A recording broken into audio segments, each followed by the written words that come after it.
سیدہ فاطمہ کی رگوں میں رسول اللہ کا خون ہے، علی کے مرتضام کی رگوں میں اس اعتبار سے رسول اللہ کا خون ہے کہ دونوں ایک دادا کی اولاد سے ہے۔ اسی لیے میرے آقا نے فرمایا تم لوگ الگ الگ درخت کی الگ الگ ٹہنی سے ہو، میں اور علی ایک درخت کی دو ٹہنیوں کا نام ہے، یعنی ہم دونوں الگ نہیں ہیں۔ اب آپ سے پوچھتا ہوں جن کی رگوں میں رسول اللہ کا خون دوڑ رہا ہو، میرے آقا کا قائد المرسلین کا خون دوڑ رہا ہو، اللہ اکبر، اس شہادت حسین کو اگر ہم شربت اور کھچڑے پر توڑ رہے ہیں تو بتاؤ ہم کس قدر نادانی کر رہے ہیں۔ شربت تقسیم کرو، منع نہیں ہے، بہت ثواب ملے گا۔ کھچڑا بناؤ، نیاز کرو، منع نہیں ہے، بہت ثواب ملے گا۔ یہ محبت کی علامت ہے، یہ حقیقت محبت نہیں ہے۔ ایک ہوتی ہے علامت اور ایک ہوتی ہے حقیقت۔ حقیقت اور علامت میں فرق کیا ہوتا ہے آج اس کو سمجھ لیں۔ مثال کے طور پر کہ آپ کے علاقے کا نام کیا ہے؟ ادرمو۔ حلدرمو۔ حلدرمو سے اگر آپ کو بہرائچ شریف جانا ہے تو یہاں پر ایک پتھر لگا ہے، بہرائچ کتنے کلومیٹر؟ اب کوئی بندہ کہے حلدرمو میں یہ پتھر دیکھ کر کہ بہرائچ آ گیا، توجہ کرنا، میں بات بہت اختصار سے کر رہا ہوں، بہت اختصاری سے کرنا ہے کیونکہ ہمیں وقت پہ اپنی منزل پر آگے کے پروگرام کی طرف پہنچنا ہے۔ لیکن آپ سوچیں حلدرمو میں ایک پتھر دیکھا، بہرائچ کتنے کلومیٹر؟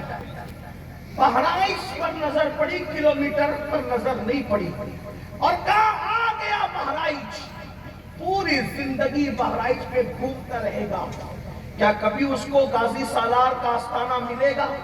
اس علاقے میں حلدرمو میں گھوم کر کے ملے گا یہ بہرائچ ہے، یہ بہرائچ ہے؟ نہیں ملے گا، مر جائے گا، نہیں ملے گا۔ غازی صاحب کا آستانہ اس کو نہیں ملے گا، کیوں؟ کیونکہ اس نے علامت شہر کو حقیقت شہر سمجھا ہے نا، علامت شہر کو حقیقت شہر سمجھا، کیونکہ علامت شہر الگ ہے اور حقیقت شہر الگ ہے۔ بات تھوڑی سی سر پہ سے جا رہی ہوگی تو میں ایک بات سمجھاتا ہوں۔ علامت مطلب سائن بورڈ اور حقیقت مطلب منزل، ٹھیک؟ اب بات سمجھ میں آئی؟ یعنی وہ پتھر جو منزل تک لے جاتا ہے جس کو سنگ میل بھی کہتے ہیں، ٹھیک؟ وہ پتھر نشان سے لے جاتا ہے آپ کو منزل تک۔ تو نشانی کو اگر آپ منزل سمجھ کر رک گئے تو کیا ہوگا؟ ناکام ہو جائیں گے، منزل پہ نہیں پہنچ سکیں گے۔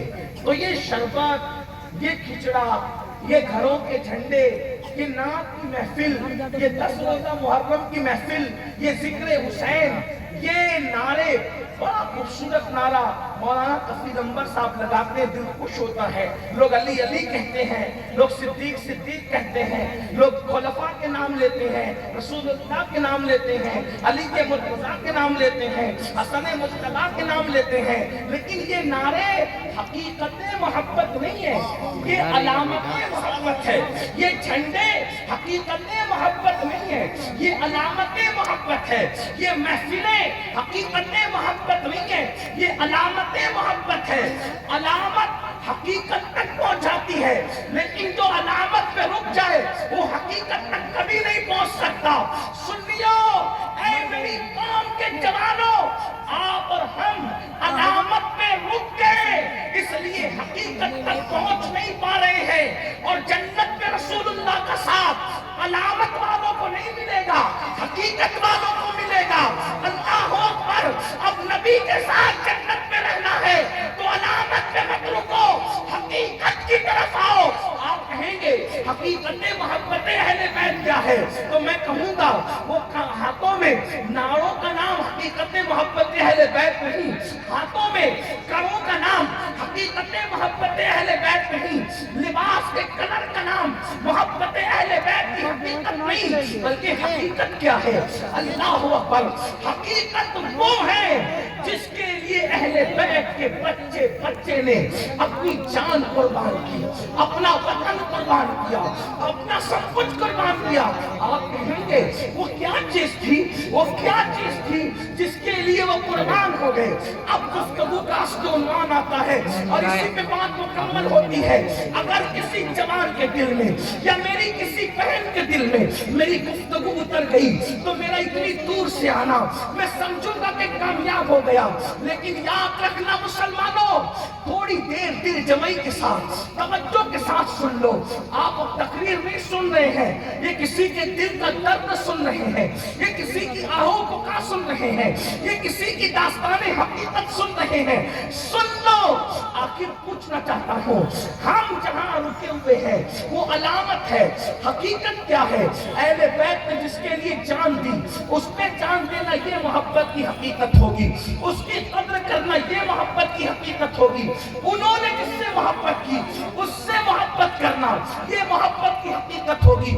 آپ کہیں گے وہ کیا چیز تھی؟ میں کہوں گا آپ نے کربلا نہیں سنا. کربلا تو آپ ہر سال سنتے ہیں. کیا دل بہلانے کو سنتے ہیں؟ کیا ٹائم پاس کو سنتے ہیں؟ کیوں آپ نے حقیقت میں توجہ نہیں کی؟ آپ دیکھیں، ایک طرف دھیان دینا، ایک طرف علی اکبر جیسا شہزادہ ہے. میں شہزادہ علی اکبر، میرا مالک، میرا مولا، میرا مرشد، میرے امام کا شہزادہ، امام ابن امام شہزادہ علی اکبر کا جب میں تصور کرتا ہوں میرے رونگٹے کھڑے ہو جاتے ہیں. کیوں؟ 18 سال کا بیٹا امام حسین کا، مائیں اور اگر بہنیں موجود ہیں ان کی توجہ چاہتا ہوں، ان کی بھی آپ کی بھی. اولاد والے ہو، اگر جلسے میں صرف ہنسی مذاق اور ہلڑ بازی کرنے آئے ہو تو بات الگ ہے، لیکن اگر حقیقت میں ذکر حسین سننے آئے ہو تو ذرا توجہ کرو. تم بھی اولاد والے ہو اور اللہ کے کرم اور عطا سے خدا نے مجھے بھی اولادیں دی ہیں. جیسے جیسے بیٹا بڑا ہوتا ہے اس سے توقعات بڑھتی چلی جاتی ہے، اس سے آس بڑھتی چلی جاتی ہے. اس لیے کہ بیٹا بڑھاپے کی لاٹھی ہوتا ہے، بڑھاپے کا سہارا ہوتا ہے، بیٹوں سے آگے نسل چلتی ہے. لیکن ذرا غور تو کرو، کسی کا بیٹا دادی کی ہم شکل، کسی کا بیٹا دادا کے ہم شکل، کسی کا بیٹا چچا کے ہم شکل، کسی کا بیٹا ماموں کے ہم شکل. لیکن مولا حسین، اللہ نے آپ پہ کتنا کرم کیا تھا کہ آپ کا بیٹا اللہ اکبر کسی اور کے ہم شکل نہ تھا. یا اے امام، آپ کا بیٹا آپ کے نانا محمد رسول اللہ کے ہم شکل. اللہ اکبر.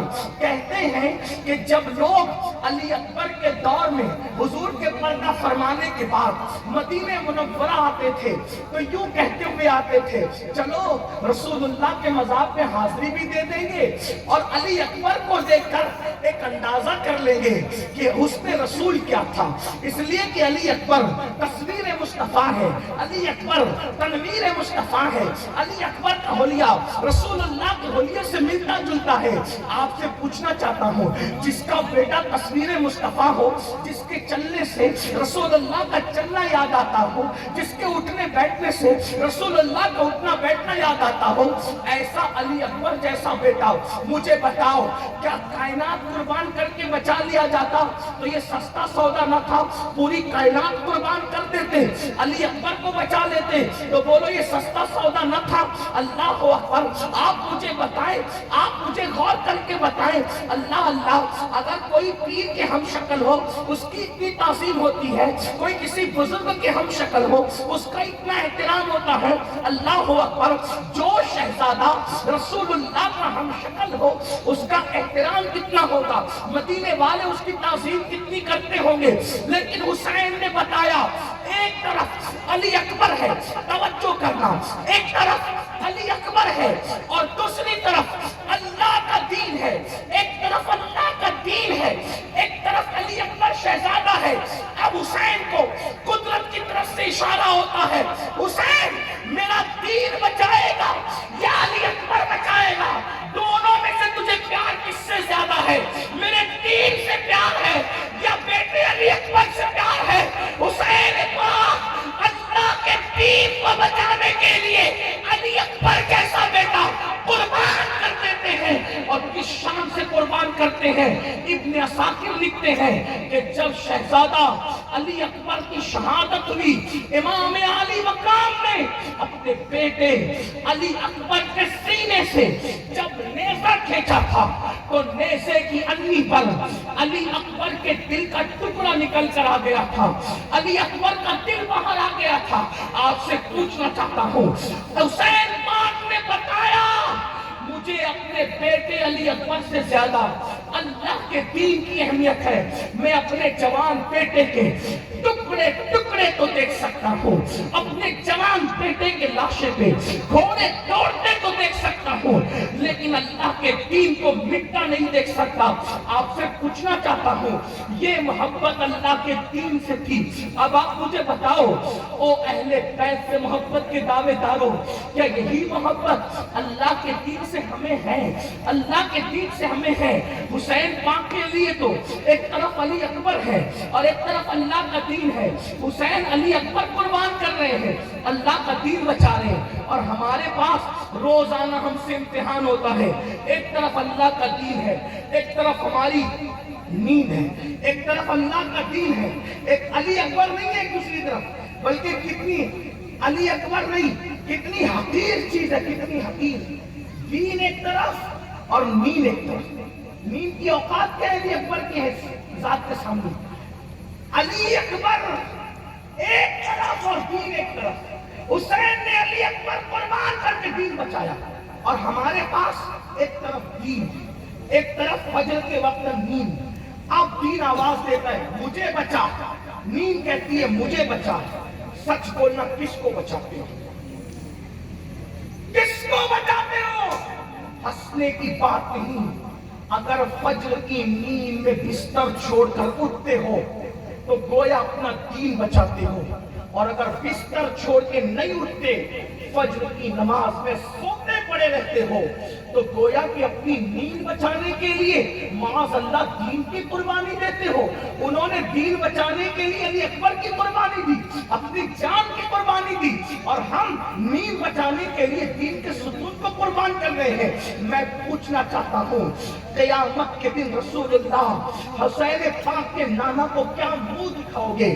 اللہ کے رسول کی بارگاہ میں جب شفاعت کی بھیک مانگنے جاؤ گے تو کہیں ایسا نہ ہو جائے، اللہ نہ کرے، ہزار بار نہ کرے، خدا کسی دشمن کو بھی وہ دن نہ دکھائے کہ جب تم جاؤ رسول اللہ کی بارگاہ میں شفاعت کی بھیک مانگنے کے لیے، یاد رکھنا جب تک رسول اللہ سے شفاعت کی بھیک نہ مانگو گے کبھی جنت نہیں مل سکتی. اس دن تو ابراہیم خلیل کو بھی میرے نبی کی حاجت ہوگی. میرے امام کہتے ہیں وہ جہنم میں گیا جو ان سے مستغنی ہوا ہے خلیل اللہ کو حاجت رسول اللہ کی. جب خلیل کو حاجت ہوگی تو مجھے اور آپ کو کیوں حاجت نہ ہوگی؟ آپ اور ہم رسول اللہ کی بارگاہ میں شفاعت کی بھیک مانگنے جائیں گے.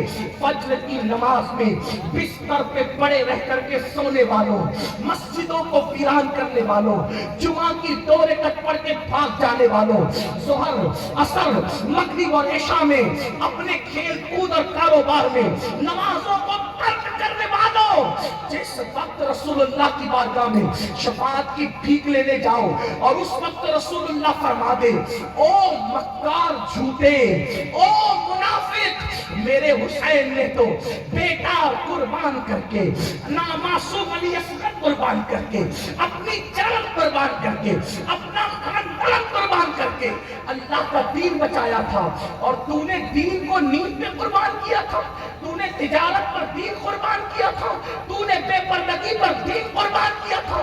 تو بتاؤ حضور کو کیا منہ دکھاؤ گے؟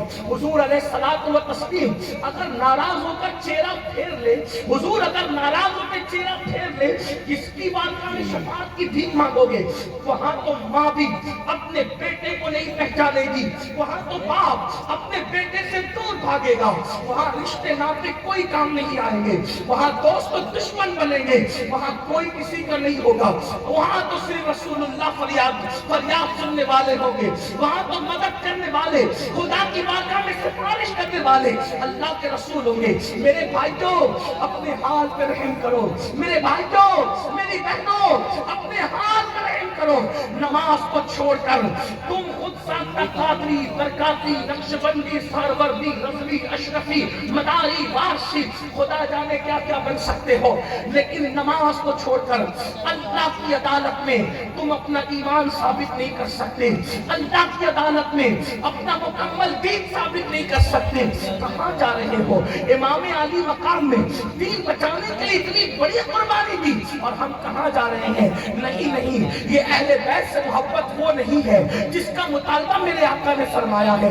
افسوس کی بات یہ ہے آج ہمارے گھر کی بیٹیاں بے پردہ گھوم رہی ہے، گلے میں دوپٹے لٹکا کر کے بے پردہ گھر کی بیٹیاں گھومتی ہے، بیویاں گھومتی ہے، بازاروں میں جاتی ہے، ولیمے میں جاتی ہے، شادی میں جاتی ہے، لیکن کوئی باپ منع نہیں کرتا کہ بیٹی تو بغیر دوپٹے کے کیسے، کوئی بھائی منع نہیں کرتا بہن تو بغیر دوپٹے کے کیسے، کوئی شوہر منع نہیں کرتا کہ تم بغیر دوپٹے کے کیسے، اس لیے کہ لوگ کہتے ہیں مولانا یہ تو فیشن ہے، پرانے دور کی بات بند کرو، لیکن یاد رکھنا فیشن پہ وہ چلے گا جس کا تعلق کربلا سے نہیں، جس کا تعلق کربلا سے ہوگا وہ فیشن پہ نہیں جائے گا، وہ تو کربلا کی نقش قدم پہ چلے گا، کربلا کے پیغام پہ چلے گا۔ آپ کو بتاؤں میدان کربلا میں کیا ہوا تھا، میدان کربلا میں کیا ہوا تھا، اگر آپ سننا چاہتے ہیں تو میں اپنی بہنوں سے بھی بتانا چاہتا ہوں کربلا میں کیا ہوا تھا۔